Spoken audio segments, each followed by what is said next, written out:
والدین کے ساتھ حسن سلوک، اس کی عظمت کتنی ہے۔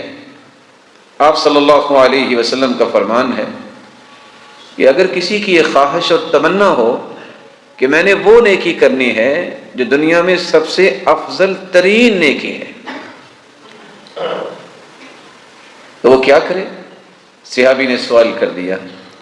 اے اللہ کے پیارے پیغمبر صلی اللہ علیہ وسلم، دنیا میں سب سے افضل نیکی کون سی ہے؟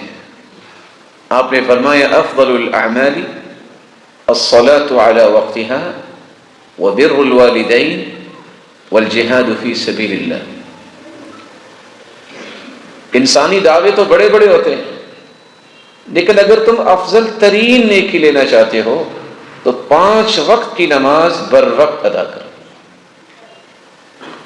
اللہ تعالیٰ کی عبادت کے بعد جو سب سے افضل ترین نیکی ہے وہ والدین کے ساتھ حسن سلوک کرنا ہے، پھر اس کے بعد اللہ جلال کی راہ میں اعلاء کلمت اللہ کے لیے جہاد کرنا ہے۔ بلکہ رسول اللہ صلی اللہ علیہ وآلہ وسلم نے صحابہ کرام کو اس بات کی بھی تاکید اور تلقین فرمائی کہ زندگی گزارتے وقت ہر شخص کی یہ تمنا ہوتی ہے میرے مال میں فراوانی آ جائے، میری زندگی بابرکت بن جائے، کچھ اور وقت میسر آ جائے، بیمار ہے یا صحت مند،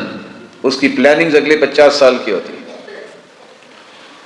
اور اس کو یہ پتہ نہیں ہے کہ اگلے 50 سیکنڈ بھی اس نے زندہ رہنا ہے کہ نہیں رہنا۔ لیکن رسول اللہ صلی اللہ علیہ وآلہ وسلم نے اس تمنا کو پورا کرنے کے لیے ایک راستہ دے دیا، من سرہ ان یمد له فی عمرہ ویزاد له فی رزقہ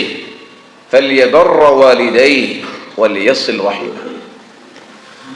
اگر کسی کی تمنا یہ ہے کہ اس کی زندگی لمبی ہو جائے، نو ڈاؤٹ کہ اللہ نے جو زندگی لکھی ہے وہ اللہ کا فیصلہ ہے، اس میں تبدیلی نہیں ہو سکتی، لیکن قرآن کی آیت یہ سمجھاتی ہے یمحو اللہ ما یشاء ویثبت، لکھا بھی تو اللہ تعالیٰ نے، اگر وہ لکھے کو مٹا دے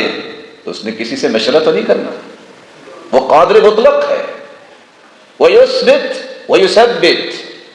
اور جو لکھا ہے جس کو باقی رکھنا چاہے وہ باقی رکھتا ہے۔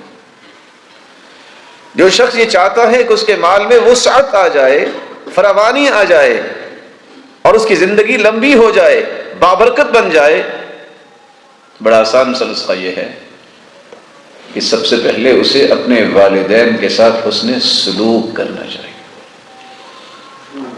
رشتہ داروں کے ساتھ اچھا رویہ اور اچھا برتاؤ رکھنا چاہیے،